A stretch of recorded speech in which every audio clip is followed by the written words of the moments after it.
Welcome to స్వతంత్ర TV. నా పేరు రహీం. ముందుగా హెడ్లైన్స్ చూద్దాం.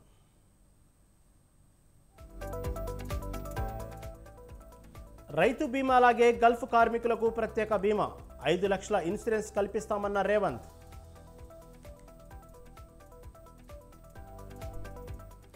కాంగ్రెస్ సర్కార్ ఏడాది కూడా ఉండదు, రేవంత్కు సర్వేల భయం పట్టుకుందన్న కేసీఆర్.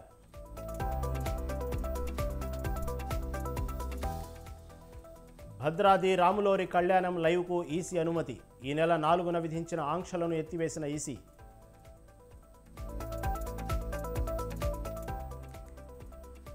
బాబు వస్తే ఉన్న జాబులు ఊడిపోతాయి, లంచాలు లేని వ్యవస్థను తీసుకొచ్చామన్న జగన్.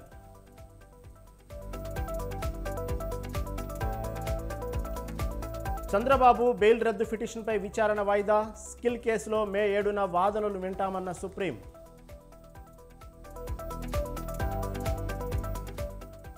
రాష్ట్ర అభివృద్ధి కాంగ్రెస్తోనే సాధ్యం, వైసీపీ పాలనలో అభివృద్ధి లేదన్న షర్మిల.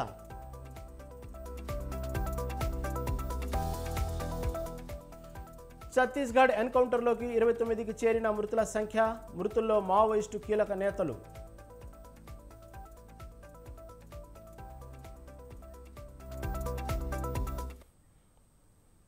రైట్, ఇక డీటెయిల్స్ చూస్తే సంక్షేమ రైతు రాజ్యాన్ని చంద్రబాబు కూటమి అంతం చేయాలని చూస్తోందని మండిపడ్డారు ముఖ్యమంత్రి వైఎస్ జగన్మోహన్ రెడ్డి. కూటమి కుట్రలను ప్రజలు అడ్డుకోవాలని పిలుపునిచ్చారు. సాధ్యం కాని హామీలతో బాబు మళ్లీ వస్తున్నాడని, ఆయనకు ఓటేస్తే పథకాలన్నీ కూడా మునిగిపోతాయని అన్నారు. భీమవరంలో మేమంతా సిద్ధం సభలో మాట్లాడుతూ చంద్రబాబు నాయుడు, పవన్ కళ్యాణ్లపై నిప్పులు చెరిగారు. మోసాలు పొత్తులను నమ్ముకొని బాబు రాజకీయాలు చేస్తున్నారని విమర్శించారు. ఒక్క జగన్కు వ్యతిరేకంగా విపక్షాలన్నీ ఒకటయ్యాయన్నారు. దత్తపుత్రుడు కార్లు మార్చినట్లు భార్యల్ని మార్చుతున్నాడని ఘాటు వ్యాఖ్యలు చేశారు.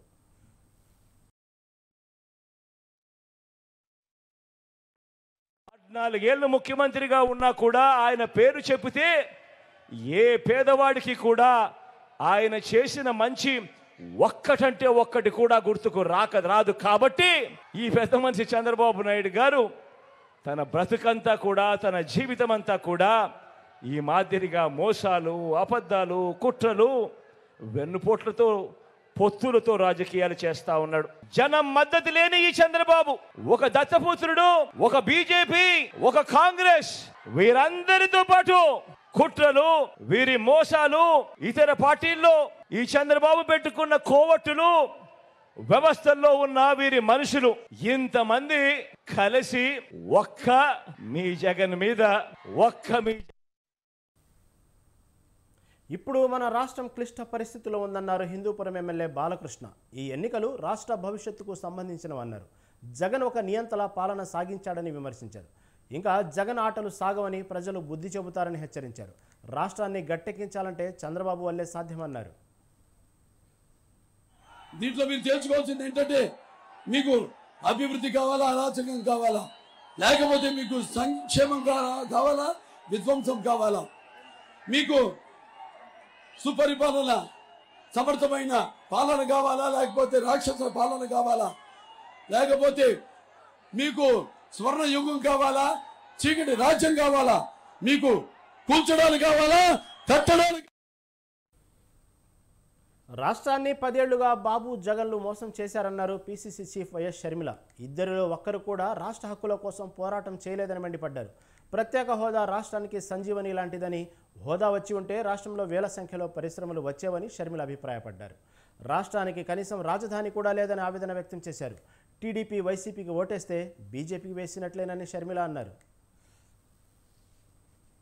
చంద్రబాబు గారేమో బహిరంగంగా పొత్తు పెట్టుకున్నారు బీజేపీ పార్టీతో, జగన్మోహన్ రెడ్డి గారేమో ఒక రహస్య పొత్తు పెట్టుకున్నాడు బీజేపీ పార్టీతో. ఎందుకంటే ఇద్దరికి బీజేపీ పార్టీ కావాలట. ఇక్కడ ఒక ట్రయాంగిల్ లవ్ స్టోరీ నడుస్తుంది. పోనీ బీజేపీ పార్టీ మనకి ఏమైనా చేసిందా అంటే, ఒక్కటంటే ఒక్క వాగ్దానం నిలబెట్టుకోలేదు. ప్రత్యేక హోదా ఇవ్వగలరు, కానీ బీజేపీ పార్టీ ఇవ్వదు. పోలవరం ప్రాజెక్టుకు మనం పూర్తి చేసుకోవడానికి డబ్బులు ఇవ్వచ్చు, కానీ ఇవ్వదు. రాజధాని మనం కట్టుకోవడానికి డబ్బులు ఇవ్వచ్చు, కానీ బీజేపీ పార్టీ ఇవ్వదు. మనకు ఒక్క లాభం చేయకపోయినా కూడా చంద్రబాబు గారేమో బీజేపీ పార్టీతో పొత్తు. మనకు ఒక్క లాభం చేయకపోయినా కూడా జగన్మోహన్ రెడ్డి గారేమో మోడీకి మాజీ మంత్రి వివేకానంద రెడ్డి కూతురు సునీత తనపై బురద జల్లుతుందని కడప వైసీపీ ఎంపీ అవినాష్ రెడ్డి మండిపడ్డారు. ఉన్నది లేనట్టు లేనిది ఉన్నట్లు చిత్రీకరిస్తున్నారని విమర్శించారు. వైఎస్ వివేకానంద రెడ్డిని తానే చంపానని దస్తగిరి స్టేట్మెంట్ ఇచ్చినా ఆయన్ను అరెస్టు చేయలేదని అన్నారు. ఏ దర్యాప్తు సంస్థ అయినా వెంటనే అరెస్టు చేయాలని, కానీ దానికి భిన్నంగా నెల రోజుల పాటు ఎవరిని అరెస్టు చేయలేదని దుయ్యబట్టారు. మా సునీతకైతే కావచ్చు, రాజకీయ సభల్లో ఏ రకంగా ప్రసంగిస్తూ ఉన్నారో మీరంతా చూస్తూ ఉన్నారు. అదేవిధంగా సునీతక్క హైదరాబాదులో ఏ రకంగా పవర్ పాయింట్ ప్రజెంటేషన్ లేసి లేనివి ఉన్నట్టు ఉన్నవి లేనట్టు ఏ రకంగా చిత్రీకరించే ప్రయత్నం చేస్తూ ఉందో మీరంతా చూస్తూ ఉన్నారు ప్రతిరోజు కూడా. ఈ కేసులో విచారణ సంస్థ, అదేవిధంగా సునీతక్క, అదేవిధంగా దస్తగిరి వీళ్ళందరూ లాలూచి పడి ఒక చీకటి ఒప్పందం చేసుకుని ఏ రకంగా ఈ కేసును మా వైపు టార్గెటెడ్ ఇన్వెస్టిగేషన్ చేశారనే విషయాన్ని గతంలో కూడా చెప్పా. జూలై 25లో రంగన్న స్టేట్మెంట్ ఇస్తే నెల రోజుల పాటు ఏ ఒక్కరిని అరెస్ట్ చేయరు. ఆగస్టు 25వ తారీఖున అంటే నెల రోజుల తర్వాత దస్తగిరి దగ్గర పోలీసులు సిబిఐ వాళ్ళు స్టేట్మెంట్ తీసుకుంటారు. తానే ఈ హత్య చేశారని, తానే నరికానని స్పష్టంగా సిబిఐ ముందు వాంగ్మూలం ఇస్తాడు. అయినా సిబిఐ అరెస్ట్ చేయదు. యాంటిసిపేటరీ బెయిల్కు సిబిఐ నో అబ్జెక్షన్ ఇచ్చేస్తుంది. మరోపక్క అందరి బెయిల్లో అడ్డుకునే మా సునీతక్క అతని బెయిల్ని ఏమాత్రం అడ్డుకోదు. అతను వివేక హత్య కేసులో దస్తగిరి అప్రూవర్ అయినంత మాత్రాన తప్పించుకునే అవకాశం లేదని సునీత అన్నారు. కేసు దర్యాప్తు ఆలస్యం అవుతుందంటున్న ఎంపీ అవినాష్ రెడ్డి పోలీసులతో కానీ సిబిఐతో కానీ ఈ విషయంపై ఎప్పుడైనా మాట్లాడారా అని ప్రశ్నించారు. ప్రతి విషయాన్ని రాజకీయం చేస్తే ఎలా? దారుణ హత్య విషయంలోనూ రాజకీయాలే చేస్తారా అని మండిపడ్డారు. రాజకీయాలే కాకుండా ప్రతి ఒక్కరికి జీవితం కూడా ఉంటుందని గుర్తించాలని హితవు పలికారు. దస్తగిరి 306 అప్రూవర్ స్టేటస్ అనేది చట్టంలో ఒక ప్రాసెస్. అప్రూవర్ స్టేటస్ అనేది కోర్టుకి, ఇన్వెస్టిగేషన్ ఏజెన్సీకి, ఆ అప్రూవర్ కి మధ్యన ఉండేది. సిబిఐ వాళ్ళు అనుకున్నారు వాళ్ళకి ఒక అప్రూవర్ అవసరము ఈ కేసు ముందుకు పోయేదానికి అని చెప్పి తీసుకున్నారు. అప్రూవర్ అయినంత మాత్రాన ఆయన నిర్దోషి కాదు. ట్రయల్ ప్రాసెస్ లో ఆయనను కూడా ఆయన కూడా ట్రయల్ లో part of the process. Judge మిగిలిన అక్యూజ్డ్ ఎట్లా ట్రీట్ చేస్తారో అట్లానే Dastagiri will also have to go through the fire. ఆయన ట్రయల్ ఫేస్ చేశాక జడ్జ్ కన్విన్స్ అయితే ఆయన అప్రూవర్ గా ఉంటాడు, లేకపోతే ఆయన కూడా మిగిలిన అక్యూజ్ లాగా జైలుకి వెళ్తాడు. ఒకరు అప్రూవర్ అయినంత మాత్రం. సీఎం రేవంత్ రెడ్డి ఆసక్తికర వ్యాఖ్యలు చేశారు. తాను 2018లో ఓడిపోయాను కాబట్టే 2019లో ఎంపీగా గెలిచి 2023లో సీఎం అయ్యానని అన్నారు. అలాగే జీవన్ రెడ్డి కూడా ఎమ్మెల్యేగా ఓడిపోయారు కాబట్టి 2024లో కేంద్ర మంత్రి అవుతారని రేవంత్ జోస్యం చెప్పారు. ఈసారి పార్టీలకు అతీతంగా ప్రజలు జీవన్ రెడ్డిని గెలిపించాలని కోరారు. జీవన్ రెడ్డిని గెలిపిస్తే స్థానికంగా ఉండే సమస్యలను పరిష్కరించే బాధ్యత తాను తీసుకుంటానని రేవంత్ రెడ్డి స్పష్టం చేశారు. కూడా అట్లా అదృష్టం వరించి కేంద్రంలో మంత్రి అవుతాడని నేను భావిస్తున్నా. వారక్కడికి వెళ్ళి మాట్లాడాలన్నా, వారక్కడికి వెళ్ళి ఇంకేదైనా పెద్ద హోదాలో కూర్చోవాలన్నా, ఇంతకుముందు మిత్రుడు అన్నట్టుగా పార్టీలకు అతీతంగా దీంట్లో చాలా మంది చాలా లైక్లు, డిస్లైక్లు, ఓరియంటేషన్, అఫిలియేషన్, సిద్ధాంత పరంగానో లేకపోతే వ్యక్తిగతంగా పరిచయాలు, మనకు మిత్రులు ఉంటారు. కొన్నిసార్లు మన పార్టీతో సంబంధం ఉండదు, మన మిత్రుడు నిలబడ్డాడు అంటే ఇంకో వైపు ఉంటారు. కానీ ఈ ఒక్కసారి మాత్రం నేను మీకు చేసే విజ్ఞప్తి, నేను రాష్ట్రమంతా కూడా అడగడంలే, కరీంనగర్, నిజామాబాద్, ముఖ్యంగా నిజామాబాద్లో అక్కడనే సమస్య ఉంది, అక్కడనే మూలం ఉంది. పరిష్కారం కూడా చూపించాల్సింది అక్కడనే. పరిష్కారం చూపించాలంటే మీ తరఫున ప్రాతినిధ్యం వహించే వ్యక్తి పార్లమెంట్లో ఉండాలి. మీరు 100% జీవనానికి అండగా నిలబడి మీరు గెలిపించండి. ఇప్పుడు మీకు చెప్పిన అన్ని పనుల్ని చేసి పెట్టే బాధ్యత నాది. నా గురించి మీకు ఎంతో అంత అయితే అవగాహన ఉంది. నాకెందుకో బలంగా జీవనాన్ని అధికార కాంగ్రెస్ పార్టీ అంబేద్కర్ను అవమానించిందన్నారు బీఆర్ఎస్ అధినేత కేసీఆర్. సుల్తాన్పూర్ బీఆర్ఎస్ సభలో పాల్గొన్న కేసీఆర్ కాంగ్రెస్ పార్టీపై తీవ్ర విమర్శలు చేశారు. రాజకీయాల్లో గుడ్డి లక్ష్మి వచ్చినట్టు కొంతమంది లిల్లి పుట్టుగాళ్లకు అధికారం వస్తుందంటూ ముఖ్యమంత్రిని ఎద్దేవా చేశారు. రేవంత్ రెడ్డి సర్వేలను చూసి భయపడుతున్నాడని, పార్లమెంట్ ఎన్నికల్లో కాంగ్రెస్కి 2 సీట్లు కూడా రావని అన్నారు. పార్లమెంట్ ఎన్నికల తర్వాత కాంగ్రెస్ నుంచి ముందు జంప్ అయ్యేది రేవంత్ రెడ్డి అన్నారు గులాబీ బాస్. జరుగుతుంది రాజకీయాలలో అప్పుడప్పుడు గమ్మత్తుగా గుడ్డి లక్ష్మి వచ్చినట్టు కొంతమంది లిల్లీ పుట్టుకలకు కూడా అధికారం వస్తుంది. వాళ్ళని ఎందుకంటారు లిల్లీ పుట్టని? ప్రజల అధికారం ఎందుకు ఇస్తారు? మాకు సేవ చేయమని, రాష్ట్రాన్ని బాగు చేయమని, గత ప్రభుత్వం కంటే కొన్ని మంచి పనులు చేయమని అధికారం ఇస్తారు కానీ అడ్డదిడ్డం పనులు చేయమని చెప్పరు. ఇలా ఏం జరుగుతా ఉంది ఈ రాష్ట్రంలో? నిన్న స్వయంగా మీరు కళ్ళారా చూసినారు. ఈ భారతదేశంలో ఉన్న చట్టాల ప్రకారం అంబేద్కర్ మహనీయుడు రాసినటువంటి రాజ్యాంగం ప్రకారం ఆర్టికల్ 3 ఆయన పెట్టినాడు కాబట్టి అంబేద్కర్ గారి పుణ్యమాని మనకు తెలంగాణ రాష్ట్రం వచ్చింది. కానీ నిన్న అంబేద్కర్ జయంతి, ఆ విగ్రహం పెట్టిన తర్వాత జరిగిన తొలి జయంతి, ఈ లిల్లీ పుట్టుకాల ప్రభుత్వం ఏం చేసింది? అక్కడికి గవర్నమెంట్ పోలే. ఆ మహనీయులంతా హిమాలయ పర్వతమంతా ఎత్తున్న విగ్రహానికి ఒక పువ్వు పెట్టలే, ఒక పూలమాల పెట్టలే, అంజలి ఘటించలే, గేట్లు బంద్ చేసి తాళాలు వేసినారు. దీన్ని ఏమంటారు? అహంకారమా? కండకావరమా? విగ్రహం కాడికి పోలే. మరి ఆ సెక్రటరియట్ ఎందుకు కూర్చుంటున్నారు? సిగ్గు లేకుండా కూర్చుంటున్నారా? అది కూడా అంబేద్కర్ పేరు మీదనే ఉన్నది కదా. పాలిచ్చే భార్యను ఎత్తేసి దున్నపోతుని తెచ్చుకున్నామని. జరుగుతుంది రాజకీయాలలో అప్పుడప్పుడు గమ్మత్తుగా గుడ్డి లక్ష్మి వచ్చినట్టు కొంతమంది లిల్లీ పుట్టుకలకు కూడా అధికారం వస్తుంది. వాళ్ళని ఎందుకంటారు లిల్లీ పుట్టని? ప్రజల అధికారం ఎందుకు ఇస్తారు? మాకు సేవ చేయమని, రాష్ట్రాన్ని బాగు చేయమని, గత ప్రభుత్వం కంటే కొన్ని మంచి పనులు చేయమని అధికారం ఇస్తారు కానీ అడ్డదిడ్డం పనులు చేయమని చెప్పరు. ఇలా ఏం జరుగుతా ఉంది ఈ రాష్ట్రంలో? నిన్న స్వయంగా మీరు కళ్ళారా చూసినారు. ఈ భారతదేశంలో ఉన్న చట్టాల ప్రకారం అంబేద్కర్ మహనీయుడు రాసినటువంటి రాజ్యాంగం ప్రకారం ఆర్టికల్ 3 ఆయన పెట్టినాడు కాబట్టి అంబేద్కర్ గారి పుణ్యమాని మనకు తెలంగాణ రాష్ట్రం వచ్చింది. కానీ నిన్న అంబేద్కర్ జయంతి, ఆ విగ్రహం పెట్టిన తర్వాత జరిగిన తొలి జయంతి, ఈ లిల్లీ పుట్టుకాల ప్రభుత్వం ఏం చేసింది? అక్కడికి గవర్నమెంట్ పోలే. ఆ మహనీయులంతా హిమాలయ పర్వతమంతా ఎత్తున్న విగ్రహానికి ఒక పువ్వు పెట్టలే, ఒక పూలమాల పెట్టలే, అంజలి ఘటించలే, గేట్లు బంద్ చేసి తాళాలు వేసినారు. దీన్ని ఏమంటారు? అహంకారమా? కండకావరమా? విగ్రహం కాడికి పోలే. మరి ఆ సెక్రటరియట్ ఎందుకు కూర్చుంటున్నారు? సిగ్గు లేకుండా కూర్చుంటున్నారా? అది కూడా అంబేద్కర్ పేరు మీదనే ఉన్నది కదా. పాలిచ్చే భార్యను ఎత్తేసి దున్నపోతుని తెచ్చుకున్నామని. జరుగుతుంది రాజకీయాలలో అప్పుడప్పుడు గమ్మత్తుగా గుడ్డి లక్ష్మి వచ్చినట్టు కొంతమంది లిల్లీ పుట్టుకలకు కూడా అధికారం వస్తుంది. వాళ్ళని ఎందుకంటారు లిల్లీ పుట్టని? ప్రజల అధికారం ఎందుకు ఇస్తారు? మాకు సేవ చేయమని. కాంగ్రెస్ ప్రభుత్వంపై బీఆర్ఎస్ వర్కింగ్ ప్రెసిడెంట్ కేటీఆర్ తీవ్రంగా ఫైర్ అయ్యారు. 100 రోజుల్లో గ్యారెంటీలు అమలు చేస్తామని హామీ ఇచ్చి విస్మరించారని మండిపడ్డారు. డిసెంబర్ 9న రుణమాఫీ చేస్తామని హామీ ఇచ్చి ఇంకా అమలు చేయలేదని ఆగ్రహం వ్యక్తం చేశారు. ఇప్పుడు 15 ఆగస్టులోపు రుణమాఫీ చేస్తామని సీఎం రేవంత్ రెడ్డి చెబుతున్నారని ధ్వజమెత్తారు. రైతు బంధు గురించి అడిగితే తమపై విమర్శలు చేస్తున్నారని మండిపడ్డారు. రైతులు అడగకుండానే తమ ప్రభుత్వం రైతులకు రైతు బంధు ఇచ్చిందని కేటీఆర్ గుర్తు చేశారు. ఇప్పుడు ఎలక్షన్ ఉంది కాబట్టి రైతులు ఈ పలకొడతారని అర్థమైంది కాబట్టి ఏమైనా ఆయన డిసెంబర్ 9 అన్నావు, మన దాటిపై 5 నెలలే ఏం సంగతి అని చెప్పి కర్రు కాల్చి వార్త పెడతారనే భయంతో 15 ఆగస్టు అని చెప్పి కొత్త డైలాగులు కొడతా ఉన్నాడు. అందుకే నేను అంటున్నా, ఇప్పుడు సక్కుబాయి చెప్పింది కరెక్ట్. సక్కుదాదా ఏమన్నాడు? మీకు రుణమాఫీ కావాలి, 2 లక్షల రుణమాఫీ కావాలంటే ఖచ్చితంగా గులాబీ జెండా ఓటేస్తేనే రుణమాఫీ అయితే తప్ప, లేకపోతే రేవంత్ రెడ్డి మాట నిలుపుకునే ఆలోచనలు లేదు.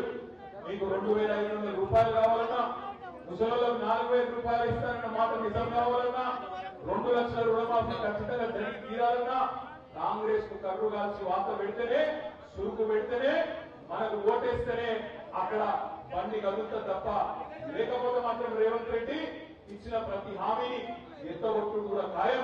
ఫ్రీ బస్సులు కూడా మాయమవ్వడం పక్కా ఖాయం. పెద్దలు చెప్తారు చూడు సామెత, ఓడ మీద ఉన్నప్పుడు ఓడ మల్లన్న, ఒడ్డుకెక్కినాక. కాంగ్రెస్ పార్టీకి రాబోయే కాలంలో నష్టం జరుగుతుందని మాజీ మంత్రి మోత్కుపల్లి నరసింహులు అన్నారు. తెలంగాణలో 80 లక్షల మంది మాదిగ సామాజిక వర్గాలు ఉంటే ఒక్క లోక్సభ స్థానమైన కాంగ్రెస్ పార్టీ ఇవ్వలేదని ఆయన విమర్శించారు. ఓయో ఆర్ట్స్ కాలేజీలో మాదిగల వాటాపై జరిగిన సెమినార్లో మోత్కుపల్లి మాట్లాడారు. సామాజిక తెలంగాణ స్టూడెంట్ అసోసియేషన్ అధ్యక్షుడు అజయ్ ఆధ్వర్యంలో ఈ సెమినార్ జరిగింది. వరంగల్ ఎంపీ దయాకర్, టీపీసీసీ ప్రచార కమిటీ మెంబర్ రామిళ్ల రాధిక సెమినార్లో పాల్గొన్నారు. కాపాడుకోవడానికి మాత్రమే ఒక్క సీటుకు మేము అర్హులం కాదా చెప్పండి. పోనీ మా తప్పేందో చెప్పండి. మేము ఓట్లేయటమే తప్ప చెప్పండి. మోత్కుపల్లి నరసింహులుగా మొదటి నినాదం ఇచ్చి ముఖ్యమంత్రి కావటానికి మనోధైర్యాన్ని ఇచ్చినోని నేను చేసిన తప్ప గొప్ప మీరు ఆలోచించండి. నేను ఎవరికి వినటోని కాదు, కానీ ఇవాళ నా పార్టీకి అన్యాయం జరగబోతున్న బాధ మాత్రం నాకుంది. నేను గెలిపించిన పార్టీ అది బతకాలని నా కోరిక. తప్పుడు నిర్ణయాల వల్ల పార్టీ నష్టపోతున్నది. ఈ నిర్ణయాన్ని వాపసు తీసుకోండి. మాదిగలకు 2 స్థానాలు కేటాయించండి. బంపర్ మెజార్టీతో 17 స్థానాలు గెలుస్తాయి. పార్టీని కాపాడుకోవడానికి మాత్రమే నేను మాట్లాడతాను. పార్టీని కాపాడుకోవడానికి మాత్రమే. ఒక్క సీటుకు మేము అర్హులం కాదా చెప్పండి. పోనీ మా తప్పేందో చెప్పండి. మేము ఓట్లు వేయడమే తప్ప చెప్పండి. మోత్కుపల్లి నరసింహులుగా మొదటి నినాదం ఇచ్చి ముఖ్యమంత్రిగా. ఏపీలో ఎన్నికల వేళ కీలక పరిణామం చోటు చేసుకుంది. మండపేట నియోజకవర్గ వైసీపీ ఎమ్మెల్యే అభ్యర్థిగా పోటీలో ఉన్న తోట త్రిమూర్తులకు విశాఖ ఎస్సీ/ఎస్టీ కోర్టు షాక్ ఇచ్చింది. 27 ఏళ్ల నాటి శిరోమండలం కేసులో ఎమ్మెల్సీ తోట త్రిమూర్తులకు జైలు శిక్ష విధిస్తూ సంచలన తీర్పు ఇచ్చింది. తోట త్రిమూర్తులకు 18 నెలల జైలు శిక్ష, 2 లక్షల జరిమానా విధించింది. కేటాయించండి.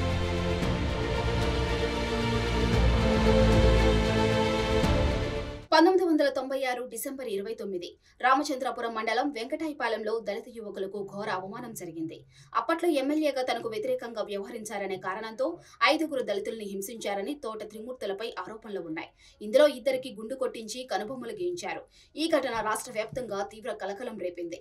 బాధితులకు న్యాయం చేయాలంటూ దళిత సంఘాలు పెద్ద ఎత్తున ఉద్యమించాయి. దీంతో ఈ కేసుపై 27 ఏళ్లుగా విచారణ జరిగింది.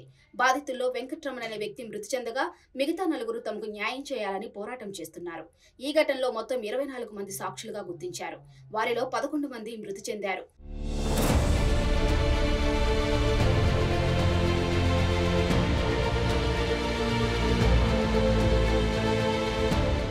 1994 సార్వత్రిక ఎన్నికల్లో తోట త్రిమూర్తులు ఇండిపెండెంట్ గా రామచంద్రపురం నుంచి పోటీ చేసి గెలిచారు. ఆ ఎన్నికల్లో ఆయన గంట గుర్తుపై పోటీ చేసి విజయం సాధించారు. ప్రస్తుతం బాధితుల్లో 3 ఆ ఎన్నికల్లో బీఎస్పీ తరపున పోలింగ్ ఏజెంట్లుగా పనిచేశారు. త్రిమూర్తుల వర్గం రిగ్గింగ్ చేయడానికి ప్రయత్నిస్తే తాము అడ్డుకున్నామని, దాంతో వ్యక్తిగతంగా కక్ష పెట్టుకున్నారని కోర్టుకు తెలిపారు. పొలం చుట్టూ ఫెన్సింగ్ ధ్వంసం, ఈవ్ టీసింగ్ కేసులను అక్రమంగా బనాయించి గ్రామస్తుల మధ్యలో ఘోరంగా అవమానించారని కోర్టుకు తెలిపారు బాధితులు.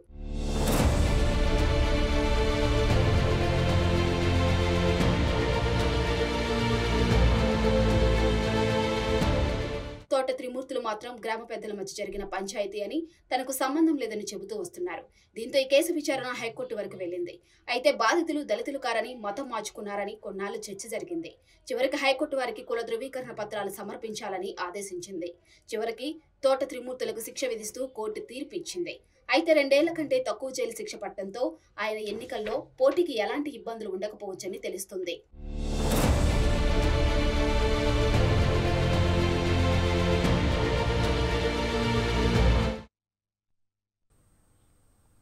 ఛత్తీస్గఢ్లోని కంకేర్ జిల్లాలో భారీ ఎన్కౌంటర్ సంభవించింది. పోలీసులు నక్సలైట్ల మధ్య చోటు చేసుకున్న ఎదురెదురు కాల్పుల్లో మావోయిస్టు అగ్రనేత శంకర్రావు సహా 29 మంది మావోయిస్టులు హతమయ్యారు.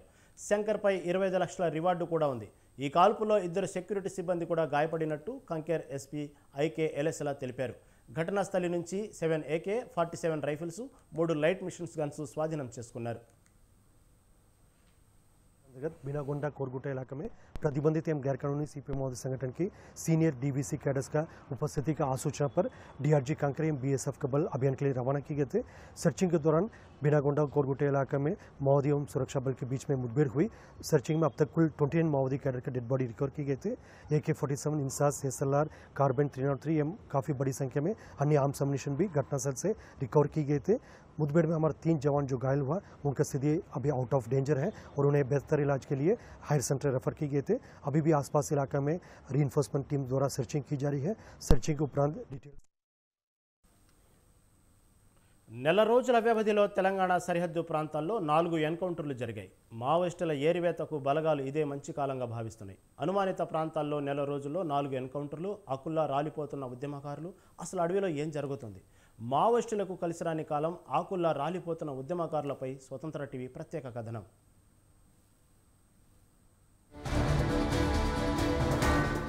తెలంగాణ మహారాష్ట్ర సరిహద్దు ఏజెన్సీ ప్రాంతంలో అసలు ఏం జరుగుతుంది? దండకార్యంలో ప్రజలు ఎందుకు బిక్కుబిక్కుమంటూ బతుకుతున్నారు? గత నెల రోజుల వ్యవధిలో 4 ఎన్కౌంటర్లు, 20 మంది పైగా మావోయిస్టులు మృతి, మరికొంతమంది పోలీసులు కూడా గాయాలు. ఈ ఏజెన్సీలో ఏం జరుగుతుందో తెలుసుకోవడానికి స్వతంత్ర టీవీ ప్రయత్నం చేస్తుంది. చలో చూద్దాం పద. అసలే వేసవి కాలం. మరోవైపు లోక్సభ ఎన్నికలు, ఇంకోవైపు భద్రతా బలగాలు అడవిని జల్లెడ పట్టేస్తున్నాయి. నెల రోజులుగా అడవిలో తుపాకుల మూత మోగిస్తున్నారు. ఇది మావోయిస్టులను కోలుకోలేని దెబ్బతీస్తోంది. వరుస ఎన్కౌంటర్లతో ఉక్కిరి బిక్కిరి చేస్తూ మొత్తానికి మావోయిస్టులను చిక్కున పడేస్తున్నారు.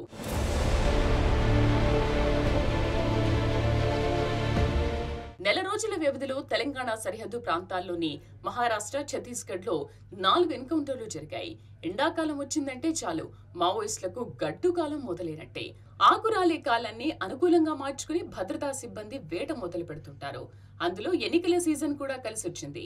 అందుకే వరుస ఎన్కౌంటర్లతో పచ్చని అడవి నెత్తుటి రంగును పూసుకుంటోంది.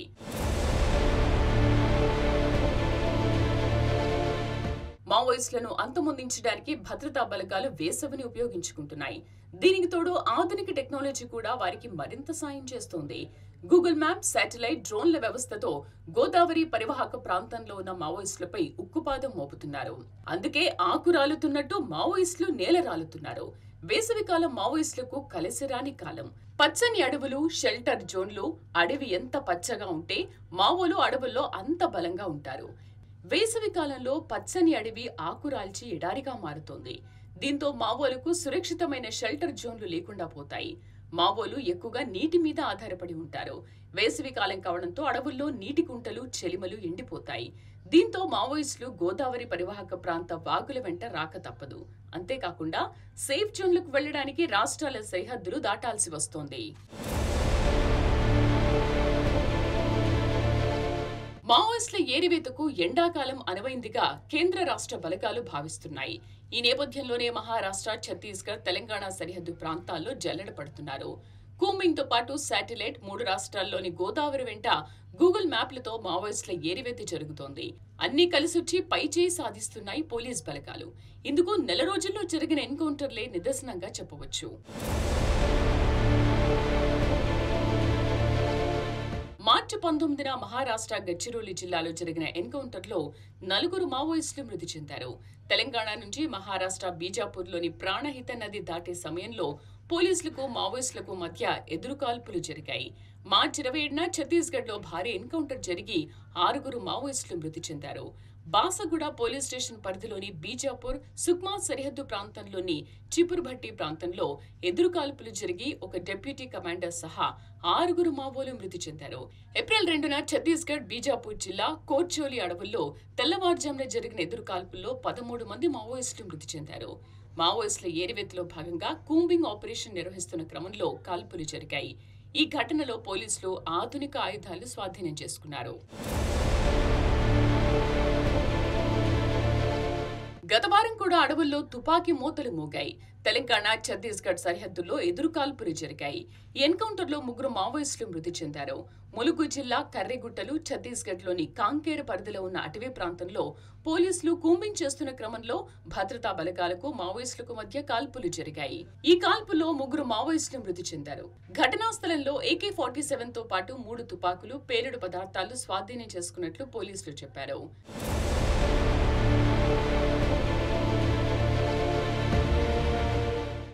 నెల రోజుల వ్యవధిలోనే జరిగిన 4 ఎన్కౌంటర్లలో మొత్తం 26 మంది మావోయిస్టులు మృతి చెందారు.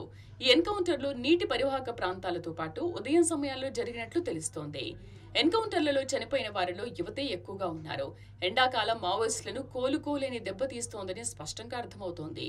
ఈ ఎన్కౌంటర్లకు నిరసనగా మావోలు ఏప్రిల్ 15న బంద్ కు పిలుపునివ్వడం జరిగింది. 5 రాష్ట్రాలు తెలంగాణ, ఆంధ్రప్రదేశ్, ఛత్తీస్గఢ్, మహారాష్ట్ర, మధ్యప్రదేశ్ బంద్ పాటించారు. ఈ నేపథ్యంలోనే పోలీసులు ఎలాంటి అవాంఛనీయ ఘటనలు జరగకుండా ముందస్తు జాగ్రత్తగా అనుమానితులను అదుపులోకి తీసుకుని వాహనదారులను క్షుణ్ణంగా పరిశీలించడం జరిగింది. చూశారు కదా, దండకార్యంలో నెత్రు ఏర్లై పారుతుంది. ఇటు మావోయిస్టులపైన పోలీసులు పైచేయి సాధించడానికి ఉన్నంత స్థాయి నెట్వర్క్ వాడుతున్నారు. కానీ ఇటు మావోయిస్టులపైన పోలీసులు కక్ష సాధింపేనా? ఇది మావోయిస్టులు మొత్తం అణచివేత గురించే చేస్తున్నారని చెప్తున్నారు. కానీ వీరు ఇద్దరి మధ్యలో ఇటు ఏజెన్సీ ప్రజల వాసులు నలిగిపోతున్నారు. దండకార్యంలో ఏ టైంలో ఏం జరుగుతుందో ఎవరికి తెలియని పరిస్థితి. గత నెల రోజులను చూస్తే మావోయిస్టులు ఇప్పటివరకు 20 పైచిలకు మరణించారు. ఇటు పోలీసులు కూడా తీవ్ర గాయాలయ్యారు. కానీ ఇలాంటి పరిస్థితులు ఇంకా ఎన్ని రోజులు ఉన్నాయో. దండకార్యం నుంచి కెమెరా పర్సన్ రాహుల్తో సుధాకర్, వరంగల్. ఇక రానున్న రోజుల్లో మావోయిస్టులకు ఎలాంటి పరిస్థితులు ఎదురవుతాయో చూడాలి.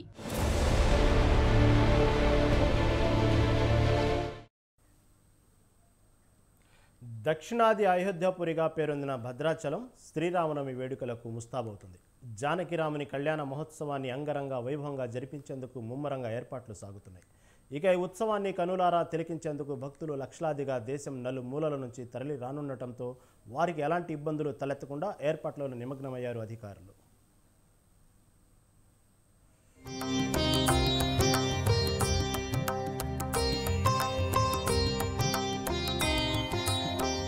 అందరి బంధువైన శ్రీ సీతారాముని పెళ్లికి ఊరంతా అతిథులే. అందుకే భద్రాద్రి రాములోరి కళ్యాణ వేడుకకు భక్తులు ఇసుక వేస్తే రాలనంతగా పోటెత్తుతారు. శ్రీరామ నవమి నాడు అభిజిత్ లగ్నంలో జరిగే ఈ కళ్యాణ వైభవాన్ని కనులారా తిలకించి స్వామి అమ్మవార్లను దర్శించుకోవాలని భక్తులు పరితపిస్తుంటారు. దక్షిణాది అయోధ్యాపురిగా పేరొందిన భద్రాచలంలో లోక కళ్యాణార్థం ప్రతి సంవత్సరం జరిగే జానకి పరిణయానికి దేశ నలుమూలల నుండి భక్తులు తరలివస్తారు. ఇక జానకి రాముని పరిణయ వేదికైన కళ్యాణ మండపం ముస్తాబుతో సరికొత్త శోభను సంతరించుకుంది. శిల్పకళా శోభితమైన కళ్యాణ మండపాన్ని సర్వాంగ సుందరంగా తీర్చిదిద్దుతున్నారు. భద్రాచలం పుణ్యక్షేత్రంలో ఉగాది నుంచి శ్రీరామనవమి వరకు తిరుకళ్యాణ బ్రహ్మోత్సవాలు ప్రారంభం కాగా సోమవారం నుంచి ధ్వజారోహణంతో ఉత్సవ కార్యక్రమాలు ఊపందుకున్నాయి. ఈ నెల 17వ తేదీన అశేష భక్తజనుల కోలాహలం నడుమ శ్రీ సీతారాముల కళ్యాణం జరగనుంది. ఇక ఈ వేడుక కోసం రామాలయం, మిథిలా స్టేడియం ప్రాంతాల్లో చలువ పందిళ్లు, గోదావరి తీరంలో తాత్కాలిక షెడ్లు, అలాగే పట్టణంలో స్వాగత ద్వారాలను ఏర్పాటు చేశారు.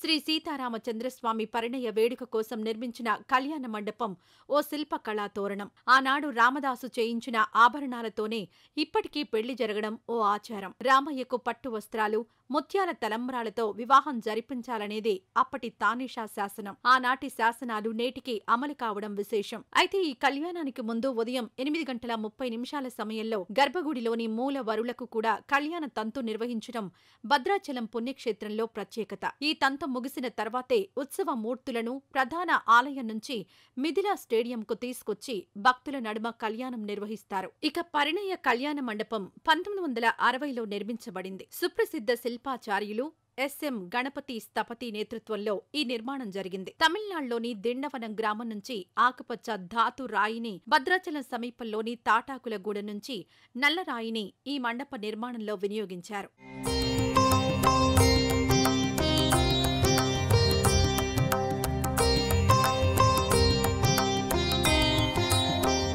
రామయ్య కళ్యాణానికి వాస్తవానికి శ్వేత అక్షింతలు వాడాలి. కానీ శుభసూచకంగా కొద్దిగా పసుపు కలుపుతారు. కాగా తానిషా ప్రభుత్వం తరపున రామయ్య కళ్యాణానికి పట్టు వస్త్రాలు, తలంబ్రాలతో పాటు గులాం పొడిని వాడడంతో అదే ఆనవాయితీ ఇప్పటికీ కొనసాగుతోంది. ఈ కారణంగానే రాములోరి కళ్యాణ అక్షింతలు ఎరుపు రంగు వర్ణంలో ఉంటాయి. ఈ తలంబ్రాలను బియ్యం, పసుపు, సుగంధం, గులాం, ఆవు నెయ్యితో కూడిన పంచద్రవ్యాలతో కలిపి తయారు చేస్తారు. ప్రత్యేక సుగంధ పరిమళాలు కలిపి తయారు చేసిన భద్రాద్రి సీతారాముల కళ్యాణ తలంబ్రాలను ప్రపంచవ్యాప్తంగా భక్తులు పవిత్రమైనవిగా నమ్ముతారు. ఈ నేపథ్యంలో ఈసారి భక్తులకు తలంబ్రాలు పంపిణీ చేసేందుకు అధికారులు 250 క్వింటాళ్ల తలంబ్రాలను సిద్ధం చేశారు. ఈ తలంబ్రాలను భద్రాచలం వరకు రాలేని భక్తులకు అందించేందుకు టీఎస్ఆర్టీసీ, పోస్టల్ శాఖలు ఏర్పాట్లు చేశాయి.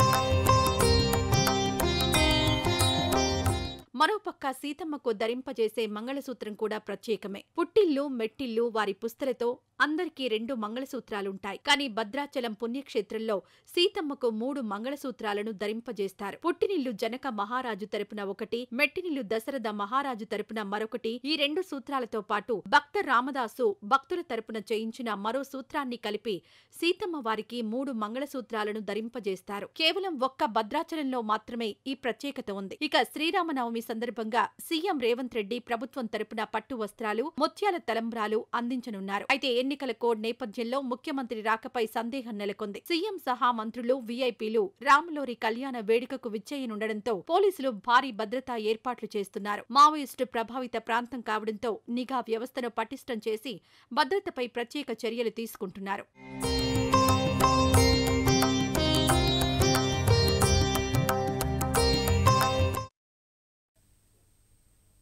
ఇవి ఇప్పటివరకున్న అప్డేట్స్. మరిన్ని అప్డేట్స్ కోసం చూస్తూనే ఉండండి స్వతంత్ర టీవీ.